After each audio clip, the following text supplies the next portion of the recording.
Soy Fernando Díaz Villanueva. Hoy es 25 de diciembre de 2023 y esto es La Contracrónica.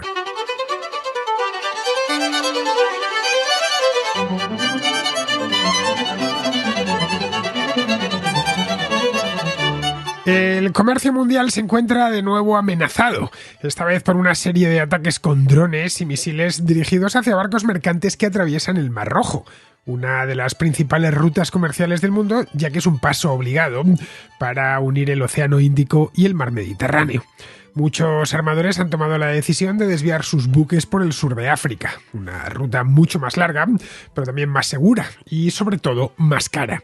Si la tendencia se consolida, los precios de todo, desde los productos electrónicos provenientes del Lejano Oriente hasta el petróleo, que viene del Golfo Pérsico, subirán de precio en los próximos meses. Los transportistas tendrán que pagar más por el combustible y ese incremento lo transmitirán a toda la cadena de suministro. El problema se está cebando en el transporte de contenedores. Un buque portacontenedores que viaja desde los puertos del Mar de la China hasta Europa tarda unos 21 días de promedio en realizar el trayecto si sigue la ruta del Canal de Suez. Si tiene que circunnavegar África, la duración del viaje se va a los 42 días de promedio. Los petroleros que cargan en el Golfo Pérsico tardan unos 17 días en llegar a Europa por el Canal de Suez, 41 si siguen la ruta sudafricana. Como consecuencia, las tarifas de carga ya han ido subiendo poco a poco en las últimas semanas, al tiempo que las primas por riesgo de guerra se han incrementado para todos los fletes que atraviesan esa zona. La intensidad del impacto dependerá en última instancia de cuánto volumen de tráfico se redirija hacia el sur en las próximas semanas. Estados Unidos anunció el lunes pasado que conformará y capitaneará una fuerza naval multinacional para proteger a los buques mercantes en el Mar Rojo, lo que podría reducir el riesgo de ataques, pero también podría reactivar la guerra civil en Yemen.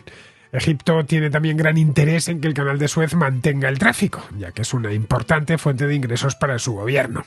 En lo que esta fuerza internacional se organiza y despliega en la zona del estrecho de Bab el-Mandeb, adentrarse en esas aguas constituye un riesgo muy elevado para las compañías navieras. No se trata de piratería al uso, esas aguas del Cuerno de África están llenas de piratas desde hace mucho tiempo, sino de ataques con misiles y drones que pueden causar serios desperfectos en las naves e incluso enviarlas a pique con toda su carga. Empresas como BP o Maersk han preferido interrumpir sus operaciones en esa zona antes de tener que lamentar males mayores. Los ataques provienen de las costas del Yemen, controladas por las milicias hutíes, apoyadas por el régimen iraní. Al parecer reciben información de barcos espía que les señalan la ubicación de los mercantes para que vayan a por ellos y acierten. Durante los primeros días solo atacaron barcos con pabellón o armador israelí. Desde hace semanas cualquier carguero puede ser objeto de un ataque. Las consecuencias se están dejando ya sentir y podrían ir a peor si las potencias occidentales no hacen algo para remediarlo. Ese algo pasa por una intervención naval de vigilancia en las aguas del Mar Rojo que incluya ataques puntuales sobre las costas yemeníes. Allí es donde se encuentran las bases de los hutíes. El anuncio de esta fuerza internacional no ha hecho por ahora más que intensificar los ataques.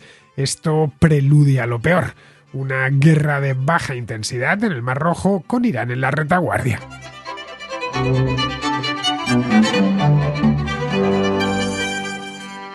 Tan pronto como comenzó la guerra en Gaza, esto fue a mediados de octubre, primera quincena de octubre, no olvidemos que los ataques en el sur de Israel fueron el día 7, pues esto empezó al día siguiente realmente, el 8 de octubre, pero las operaciones en serio fueron ya a finales de octubre, cuando empezó la ofensiva terrestre.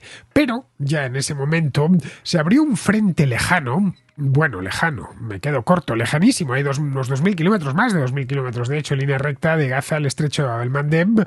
Este frente está en el sur de la península arábiga, frente a las costas de Yemen. Las milicias hutíes que combaten en el Yemen desde hace un montón de años, desde el año 2014 que empezó la guerra civil allí, contra el gobierno empezaron a lanzar misiles, vamos a entrarnos aquí en Occidente de algunas noticias que nos llegaban y que nos parecían sorprendentes. Habían lanzado misiles contra los barcos de la flota estadounidense estacionados frente a la costa de Israel, pero también contra barcos mercantes que no les habían hecho nada, vamos, ni estaban metidos en esto, simplemente barcos con banderas de conveniencia generalmente, ya sabéis, las Panamá, Liberia, las Bahamas, etcétera, que iban llevando pues desde automóviles hasta productos electrónicos o directamente petróleo o gas que viene desde el Golfo Pérsico. Empezaron a lanzar misiles y drones contra estos barcos mercantes que atravesaban el Golfo de Adén y el estrecho de Bab el-Mandeb. Este grupo de los hutíes, que es un grupo respaldado por Irán desde sus inicios, lleva ya un montón de tiempo en guerra, lleva casi 10 años en guerra y está muy bien armado. Son 10 años, no pasan en balde y son unos guerreros, no muchos, pero sí los suficientes y sobre todo muy experimentados. Hasta la fecha han realizado unos 100 ataques con misiles y drones contra una veintena de barcos en el Mar Rojo. No han hundido ninguno todavía, por suerte. Han amenazado además con atacar a todos los barcos que se dirijan a Israel, sean o no propiedad israelí. Claro, que se dirijan a Israel es que vayan en dirección a Israel y todos los barcos que circulan hacia el norte, en sentido norte del Mar Rojo, van en dirección a Israel porque van en demanda del canal de Suez. Para evitar correr la misma suerte que de estos 100 barcos que ya han sido atacados, las principales compañías navieras, muchas de ellas son energéticas, entre ellas está BP, por ejemplo, Maersk, lo que han hecho es detener sus operaciones allí. Esto ha revuelto el mercado energético y el otro, y ha hecho subir ligeramente el precio del petróleo en los últimos días. Y bueno, y pronto hará subir todo lo demás. Estas cosas del comercio, sobre todo de los bienes físicos, tienen un pequeño retraso. El Mar Rojo es importante porque conecta Asia con Europa, por lo que las perturbaciones allí se sienten automáticamente no solo en Europa y en Asia, sino que se sienten en todo el mundo. Los ataques están afectando además no solo al petróleo, como podríamos pensar, sino al transporte de mercancías de todo tipo, desde petróleo y gas que vienen de Arabia Saudí o de Qatar hasta productos como los que vienen de China y de Taiwán y de Extremo Oriente, como computadoras, maquinaria, teléfonos móviles. Es una ruta realmente crítica esta, mucho más de lo que pensamos, por lo que cualquier interrupción lo único que hace en esta ruta, recordemos lo que pasó hace un par de años con ese portacontenedores que se quedó atravesado accidentalmente en el canal de Suez, la que se armó durante aquellas semanas. Bueno, pues en este caso lo único que mete son demoras y sobrecostes a los productos que se transportan en los barcos, que es prácticamente todo lo que viene de Oriente hasta Occidente, viene en barco. En avión viene una parte, pero muy pequeña, otra parte en tren también muy pequeña. La mayor parte, la inmensa mayoría del comercio entre Asia y Europa, entre Extremo Oriente y Europa, se hace por barco. Esto provoca un efecto en cadena, primero en Asia y Europa y luego ya en toda la economía mundial. Porque lo que pasa en China o lo que pasa en Europa Occidental afecta a todo el mundo. Se deja sentir de manera inevitable en todo el mundo. Estados Unidos es consciente del problema porque, bien, están allí presentes, tienen una flota, la quinta, con cuartel general en Bahrein y conocen los problemas recurrentes que hay en esa parte del mundo desde hace ya unas cuantas décadas. Así que quieren meterse con el tema porque la cosa puede ir a peor. En octubre esto se consideraba de cualquier manera algo puntual. En el momento en el que empezaron los primeros ataques con los drones, era una cosa que casi parecía aficionados, ¿no? Con algunos cohetes. Se pensó que era una rabieta más que ninguna otra cosa, que les habían ordenado a estos hutíes que hiciesen algo de ruido en el Mar Rojo, ¿no? Y que iba a ser aislado y que por supuesto se interrumpiría en apenas unos días, ¿no? Pero no ha sido así. Esto empezó hace ya un par de meses y no ha hecho más que crecer. Por eso los Estados Unidos, la Casa Blanca concretamente, ha auspiciado una misión naval internacional compuesta por la Marina estadounidense, que está desplazada ahora mismo, una parte de la sexta flota más un portaaviones extra está desplazado al Mediterráneo Oriental, y unidades navales de los países europeos. El anuncio se hizo esta misma semana, la semana pasada, el lunes pasado exactamente, y en fin, no ha servido para gran cosa el anuncio. Por ahora, lo único que consiguió es que no ha servido para disuadir a los hutíes, ¿no? De que van a venir aquí los americanos y os van a hacer daño. Al contrario, en lugar de detenerse, han intensificado los ataques. De hecho, ya han dicho que ha mostrado su intención de que tan pronto como esa misión llegue a aguas del Mar Rojo, empiecen a haber más y más barcos de guerra, los atacarán. Los atacarán con misiles y con drones si desde la flota aliada se atacan los puertos yemeníes, cosa que parece de nuevo inevitable si se quiere poner fin a esta historia. Los hutíes, muchos os preguntaréis lo que es, los que seguís un poco la actualidad en Oriente Medio sí habréis oído hablar de ellos unas cuantas veces porque llevan dando guerra, nunca mejor dicho lo de dar guerra, desde hace 10 años, ¿no? Casi 10 años. Esto es un grupo islamista, chiita, cuyo nombre oficial es Ansar Allah. Ansar Allah significa algo así como los partidarios de Dios.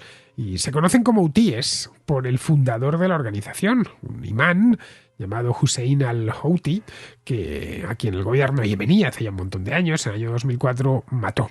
Bien, quedó como una especie de mártir y se les conoce así. Bien, pues los hutíes controlan grandes áreas del norte de Yemen. El país lleva, como os decía, mucho tiempo en guerra. Una guerra muy ignorada, que está siendo muy sangrienta y mortífera, pero al pillar en ese rincón del mundo, ignorado por todos, pues apenas se habla de ella. Ha tenido momentos, ha habido en la guerra de Yemen momentos pues más importantes, son los que ha habido combates mucho más serios. En 2018, por ejemplo, tuvo un pico, y otros más pacíficos. Hasta ahora nos encontrábamos en uno de esos momentos más pacíficos, dentro de lo que cabe, por supuesto. Pero vamos, empezó esta guerra civil, para que nos hagamos una idea, en septiembre de 2014, es decir, hace casi 10 años. Y es una guerra compleja, como todas estas de Oriente Medio, del norte de África, porque es que se combate a tres bandas, no hay dos bandos claros. Por un lado está el gobierno, digamos, legítimo, reconocido internacionalmente. Luego por otro están estas milicias hutíes, los de Ansar Allah.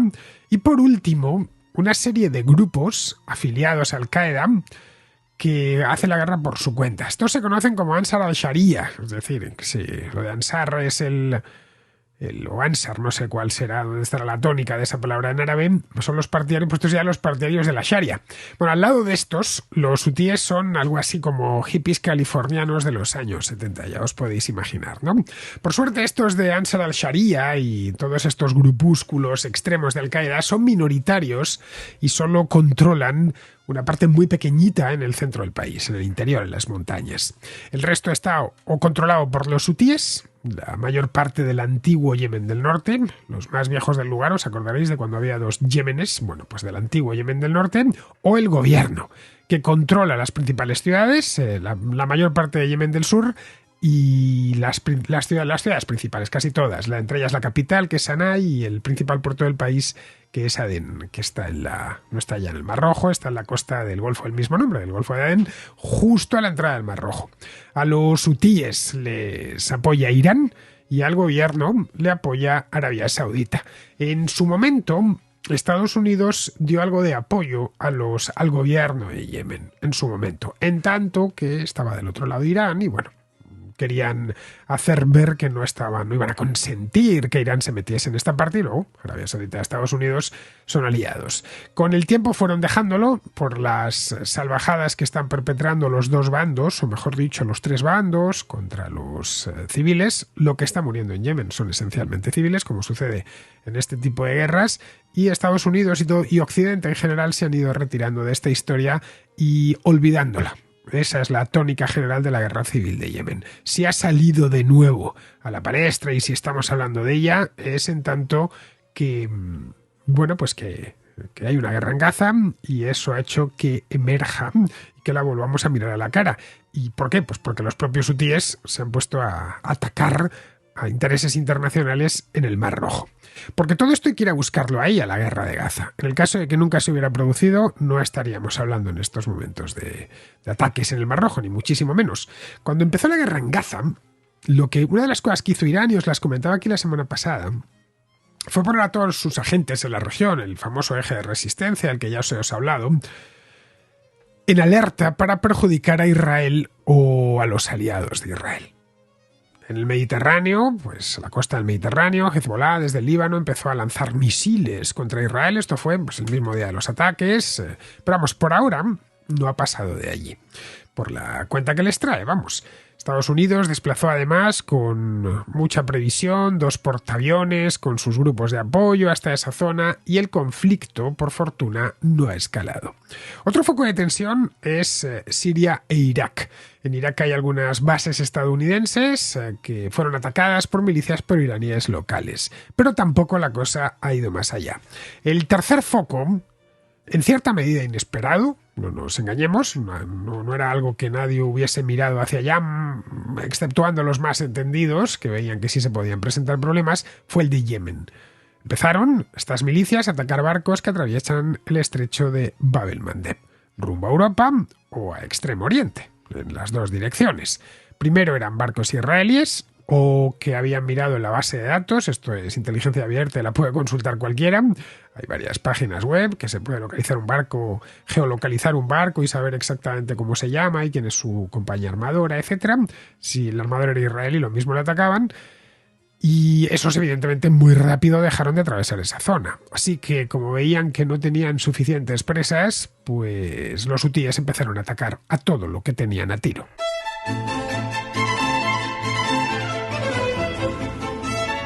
Para Irán es una operación muy ventajosa, ya que no tienen que lamentar ni una sola baja. Algo les cuesta, porque las milicias hutíes las arma Irán directamente. Esos misiles y esos drones con los que están atacando a los barcos mercantes son misiles y son drones de origen iraní o fabricados directamente en Irán.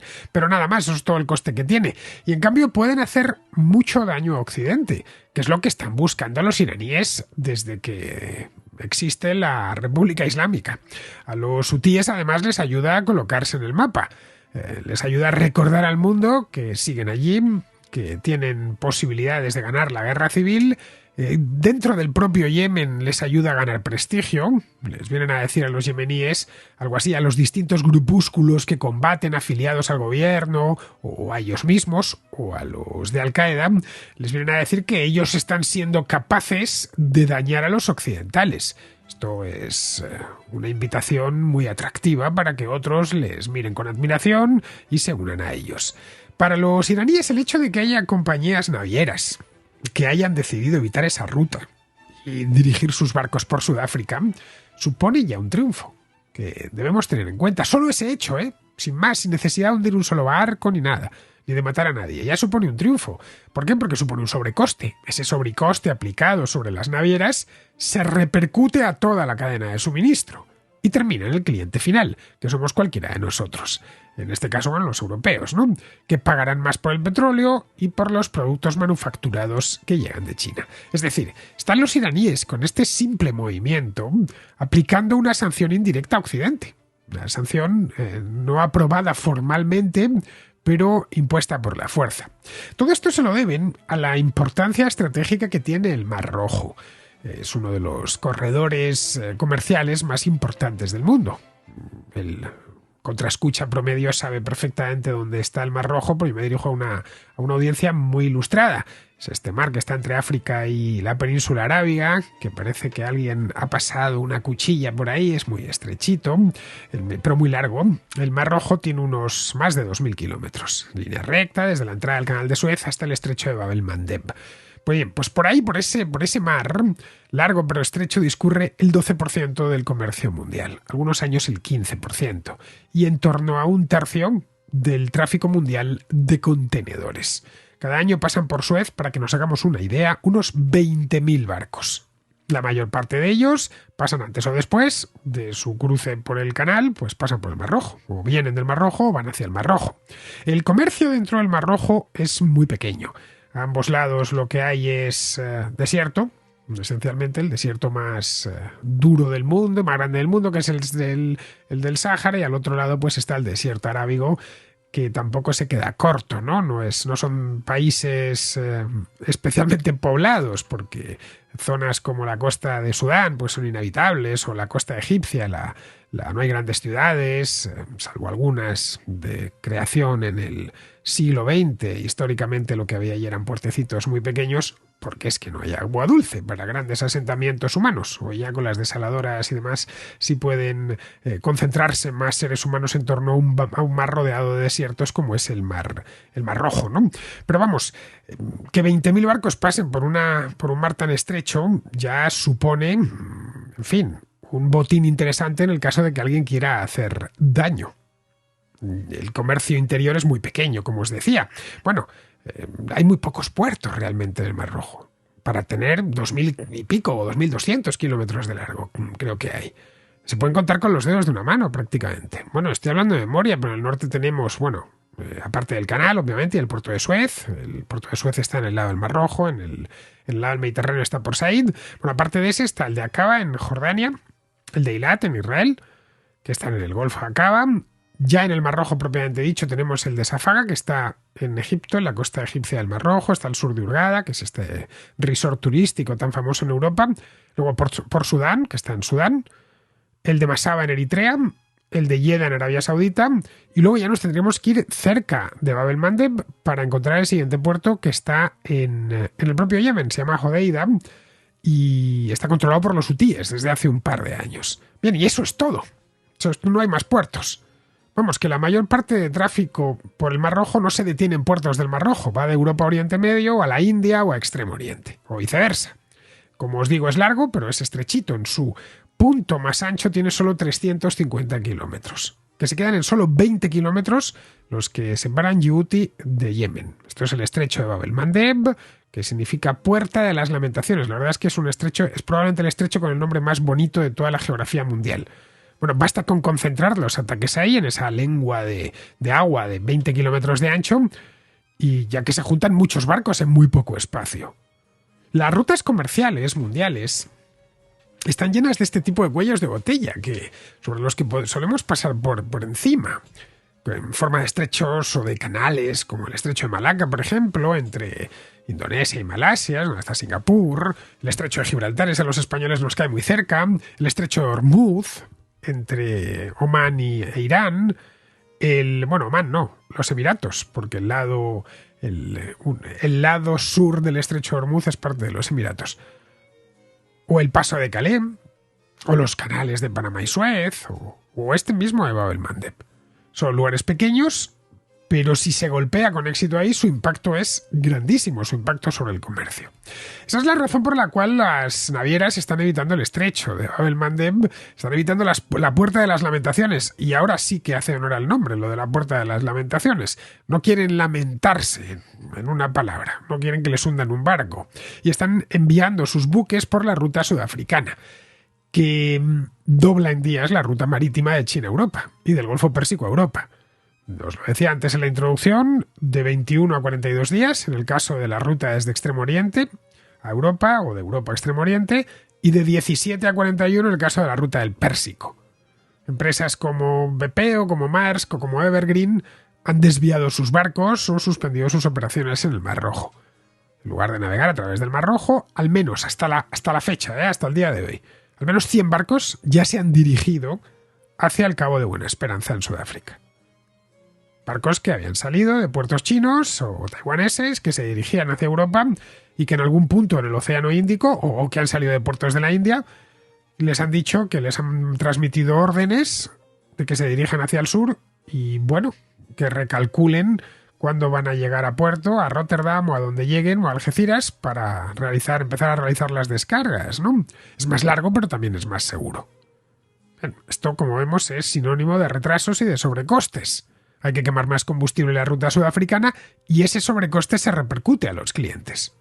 En el caso de que se quiera seguir la ruta del Mar Rojo, las navieras tienen que pagar una prima de riesgo por ello, una prima de guerra. Ese sobrecoste en el seguro también se repercute. Para las navieras no es necesariamente una mala noticia. Su negocio, a fin de cuentas, es el transporte. Cuanto más caro lo cobren, mejor para ellas. De ahí que muchas no hayan dudado ni un minuto en pasarse a la ruta sudafricana. Para todos los demás, obviamente, es una pésima noticia. Y si para los occidentales que el transporte se encarezca es malo, para los países ribereños del Mar Rojo es una tragedia, especialmente para los egipcios. El canal de Suez supone algo así como el 10% de su PIB.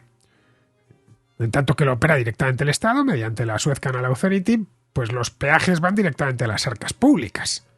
Lo nota directamente el presupuesto egipcio. Para que nos hagamos una idea, esto os lo comentaba cuando se quedó atascado aquel portacontenedores en 2021. Un portacontenedores grande, de los que hace la ruta Shanghái-Rotterdam, paga unos $120.000 por cruzar el canal. Si es un petrolero, paga aún más. Uno del mismo tamaño que ese portacontenedores grande paga unos $300.000 de peaje por el cruce. Multiplicadlo por 20.000 que pasan cada año. Así que es necesario hacer algo. Estados Unidos en estos momentos tiene 3 barcos de guerra, son 3 destructores, según parece, destacados en aguas del Mar Rojo. Provienen de la Quinta Flota, que tiene base en Bahrein, como os decía antes. Han derribado ya varios drones hutíes e interceptado misiles lanzados contra barcos que están en tránsito. Pero no es suficiente. Necesitan más barcos. De ahí nace la operación Prosperity Guardian, el guardián de la prosperidad, que se pondrá en marcha en los próximos días. Pero algunos países, especialmente los árabes, no quieren participar directamente en ella, para que no se entienda que están apoyando a Israel en una operación acaudillada por Estados Unidos. Con ellos o sin ellos, Estados Unidos y sus aliados más cercanos, como el Reino Unido, se bastan, pero la idea es transmitir que los ataques hutíes son una amenaza para el comercio mundial, y por lo tanto la respuesta debe de ser lo más internacional posible. Una vez se configure la operación, la flota aliada podrá ir al origen del problema y atacar las bases hutíes, desde la que se lanzan los drones y los misiles. Eso se lo pondría más difícil, pero metería en problemas a Arabia Saudita, que está tratando de salir del Yemen después de varios años apoyando al gobierno. No quieren más líos y han llegado a una tregua con los hutíes, que en el caso de que vean que están siendo atacados, podría frustrarse esta tregua, afectando directamente a la producción petrolera saudí. Y no ya solo por la tregua, también por la distensión entre saudíes e iraníes, que hace solo unos meses, en marzo, retomaron las relaciones diplomáticas después de 7 años. De manera que la cosa podría escalar de nuevo. Pero aún es pronto para saberlo, eso sí. En lo que llega, si es que llega, quedémonos con esta crisis imprevista en el Mar Rojo, que podría ir a más si no se toman medidas ya mismo.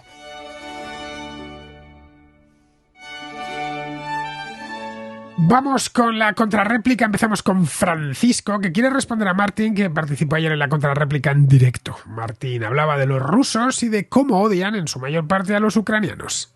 Hola Fernando, quería responderle a Martín, el ucraniano, que ha dicho que la generalización de que los rusos no le necesitan nuevas razones para odiar o despreciar a los ucranianos porque lo han hecho siempre. Bueno, como toda generalización creo que está mal, pero desde mi punto de vista, que tengo cierta base cultural rusa, pues creo que está todavía peor, porque la generalización convierte todo en un cuento de hay que ver que los rusos son orcos, que viven en Mordor y que no tienen sentimientos, etcétera. Yo desde el mismo comienzo que empecé con mi mujer han estado en contra de Putin, todos sus amigos, allí manifestarse en Rusia en contra de Vladimir Putin desde el principio ha sido un acto de riesgo, en estos países es un acto de riesgo. Y bueno, pues ponerles que decir que todos odian o que los de estos, pues no. De hecho, yo diría incluso que los putinejos son una gran minoría dentro de Rusia, sobre todo ahora.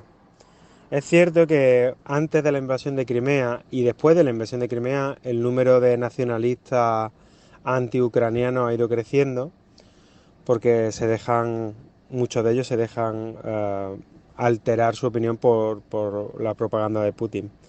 Pero es que es todo lo contrario. Es todo lo contrario lo que ha pasado desde que ha empezado la guerra. Muchos putinejos, incluidos los ucranianos,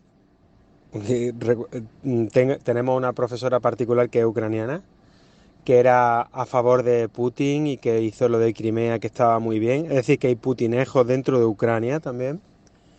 Incluso esas personas empezaron y se bajaron del caballo de Putin en el momento de esta terrible e infame agresión. Pero es que si incluso vamos ya a los que querían pasar de la política, que no querían saber nada, con las movilizaciones, pues se han puesto más en contra de Putin. Y decir que Putin no necesita nuevos argumentos para que los rusos odien a los ucranianos o los desprecien es básicamente faltar a la verdad y no verla con la claridad necesaria. Porque te digo una cosa, una de las cosas que se le suele decir a un ruso de a pie cuando hablamos con él, le decimos, pero a ti ¿qué te han hecho los ucranianos? ¿Te han hecho algo? Y la única cosa que puede decir es nada. Pero sin embargo, se empiezan unos bombardeos en Moscú, en San Petersburgo, no matan a nadie, pero lo han intentado. O matan a una viejecita en un parque infantil. Pues Putin dirá, ¿veis cómo son muy malos? ¿Cómo son estos? Y los que dicen que ellos pasan de la política, cuando vean que ha habido alguien que ha muerto por culpa de los ucranianos, pues lo odiarán más y lo despreciarán más. O sea, es decir, todo tirano siempre necesita seguir alimentando su propaganda y su maquinaria del odio, sin eso no funcionaría. Y por último, y siento alargarme mucho, el término jajloi o jajol ya lo conocía, y es verdad que es un término despectivo, pero también es parte de esos chascarrillos culturales que hay en todas partes. Nosotros en España también tenemos chascarrillos incluso con los mismos españoles, con los catalanes, los andaluces, los madrileños, los gallegos. Tenemos esos chascarrillos. Y es cierto también que Ucrania y Rusia tienen un parecido, tienen una distancia cultural menor que con otros países. Es decir, es como España y Portugal, que tienen una distancia cultural muy baja. Pues Ucrania y Rusia lo mismo. Es decir, que existe ese término no significa absolutamente nada. Que sí, que habrá gente que lo utilice con malicia, pero eso no significa en ningún caso que eso sea la tendencia generalizada. Yo te digo que en Georgia, antes de que empezara la guerra, ucranianos y rusos eran perfectamente asimilables y nos costaba distinguir unos de otros los que éramos de fuera, por supuesto.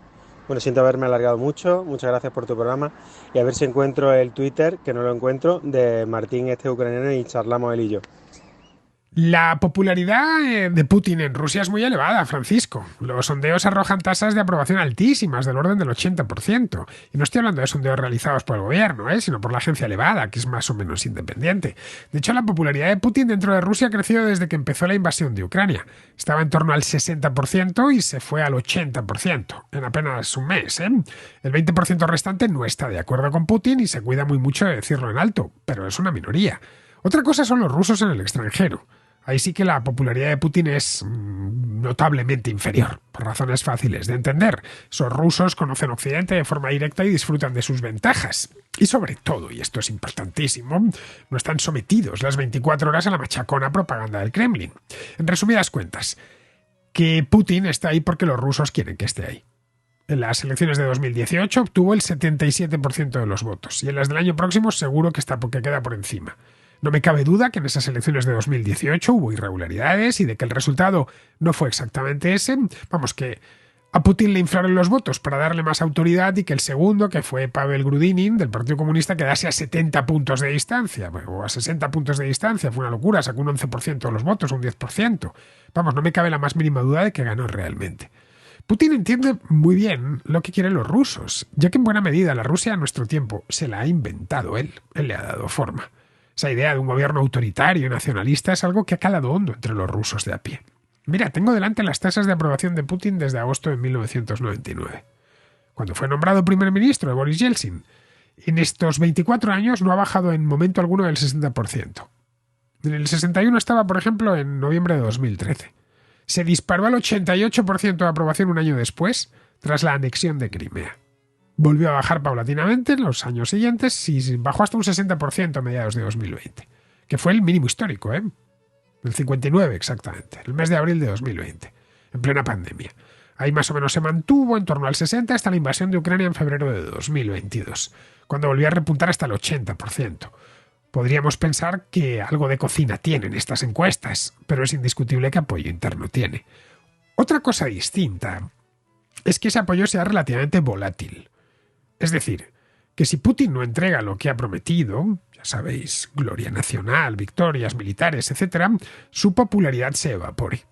Esa es la razón por la que ha mantenido la apuesta en Ucrania a pesar del coste económico y humano que está suponiendo para Rusia. La ha mantenido a pesar de que su plan original, que era entrar poco menos que como un policía en Ucrania, de poner al gobierno y colocar uno nuevo obediente, tipo el de Lukashenko, que no le salió, bueno, pero ha mantenido esto, a pesar del coste que tiene. El primero lo está amortiguando con gasto público y propaganda y el segundo enviando al frente preferiblemente a minorías étnicas y a mercenarios.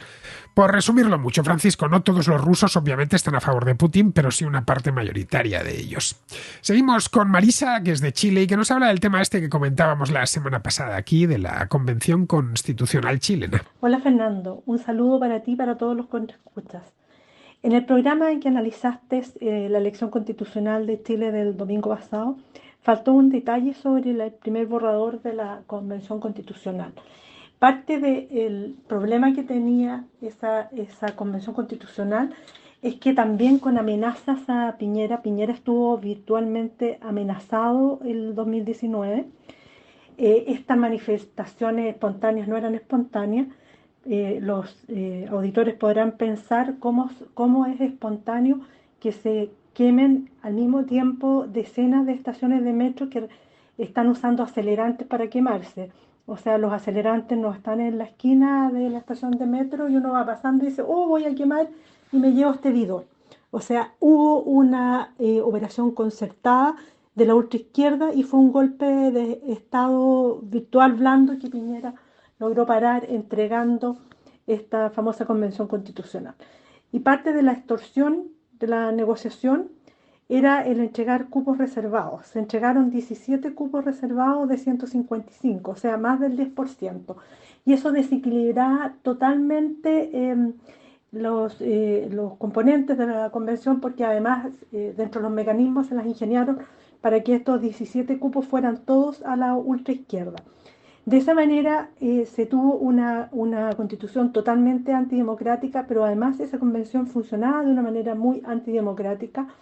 Nunca acogieron ninguna iniciativa ciudadana porque se podían presentar, sino era del signo de esta ultraizquierda. Entonces era un show permanente, público, gente que se disfrazaba, un pisoteo a los derechos humanos de la mayoría de la población, porque en realidad si uno excluía más de 10% que se habían auto-otorgado ellos para tener mayoría, la verdad que ellos no representaban las fuerzas políticas ni sociales del país.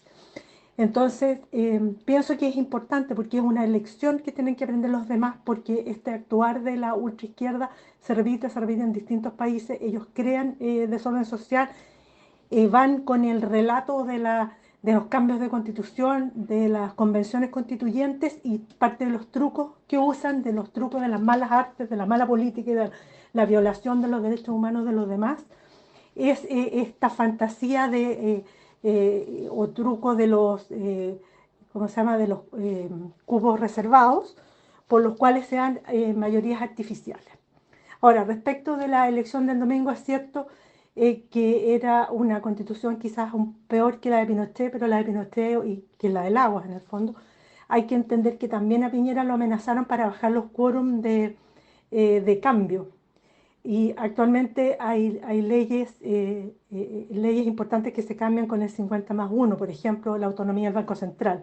Entonces, para mí es un error que no se haya aprobado el borrador de constitución de este domingo, porque si bien tenía definiciones que no debieran estar en una constitución que te impone la socialdemocracia, tenía suficiente protección para varias cosas que se requieren hacer con amplios acuerdos de las mayorías, y desde ese punto de vista era equilibrada y era democrática.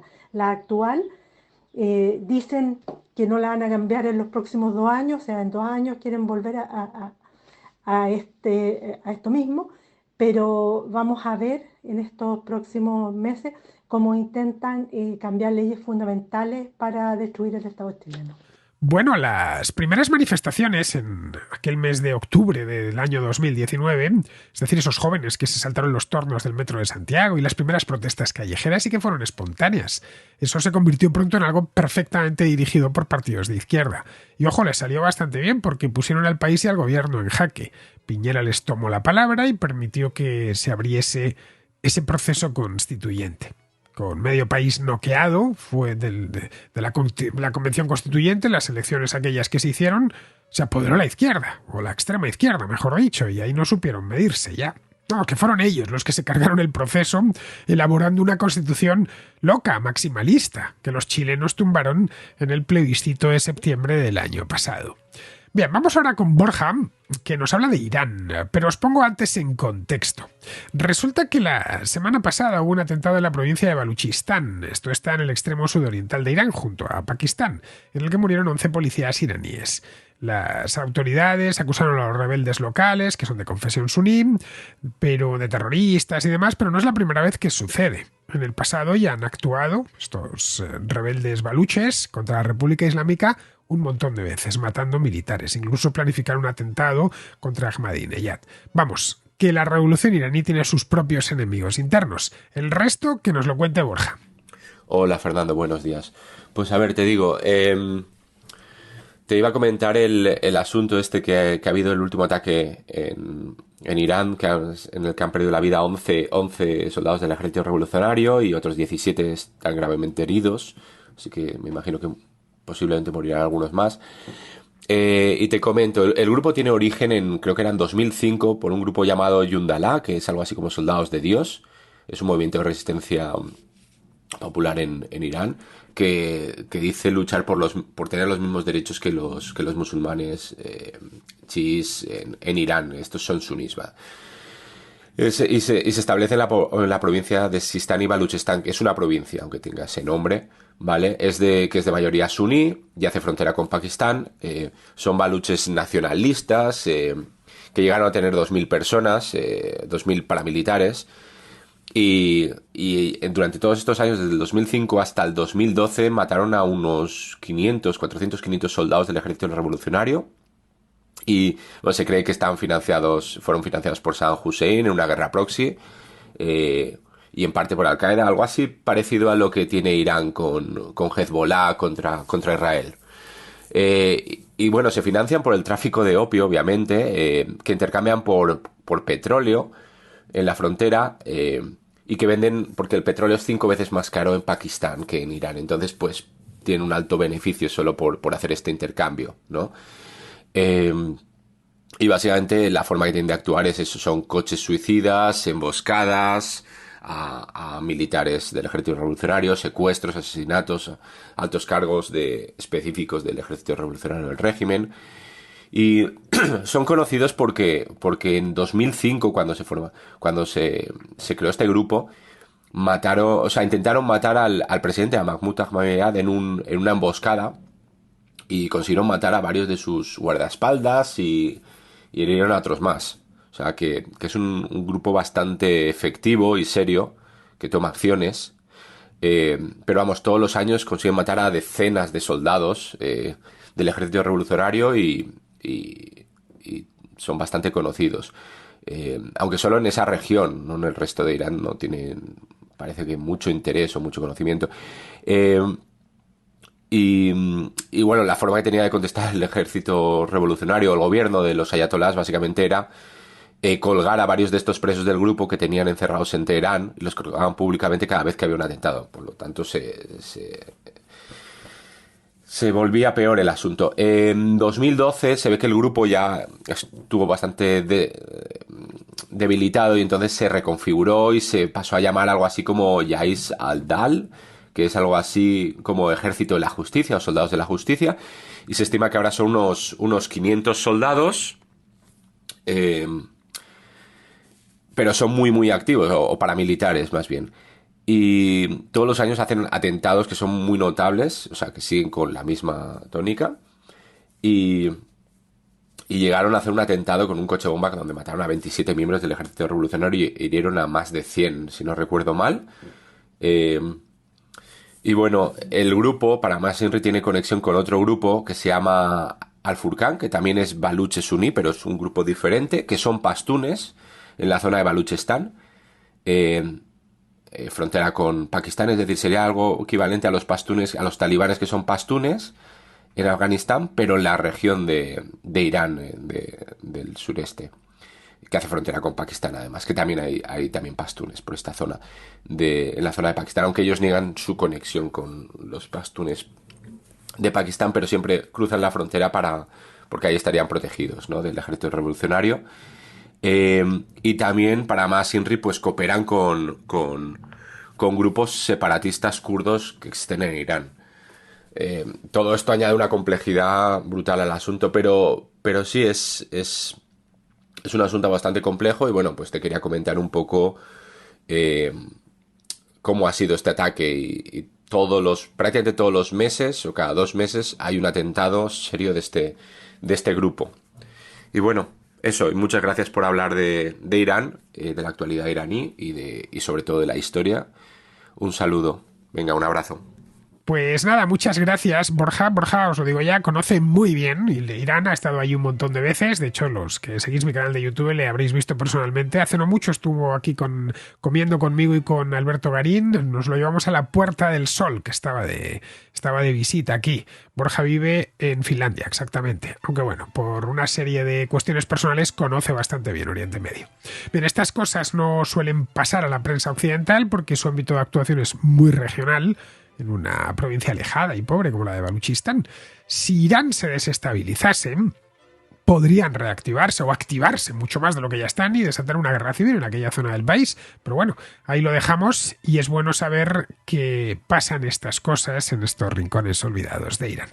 Bien, pues vamos a terminar. Vamos con Pizarro, que nos habla del comienzo del invierno en la guerra de Ucrania. Ucrania depende de la reelección de José y de una postura unitaria y firme de la Unión Europea en su política exterior. Una combinación altamente improbable. La demagogia de la victoria por la libertad de Ucrania y el futuro de sus niños tendrá que tornar en la demagogia por el pacto por la paz en Ucrania y el futuro de sus niños. Hay tiempo de sobra para cambiar la trola. Un cordial saludo de Pizarro. Y hasta aquí, queridos amigos, llega la contracrónica de hoy, una contracrónica navideña, porque estamos a 25 de diciembre. En fin, me despido de vosotros hasta mañana, pero no lo hago sin antes desearos una muy feliz Navidad.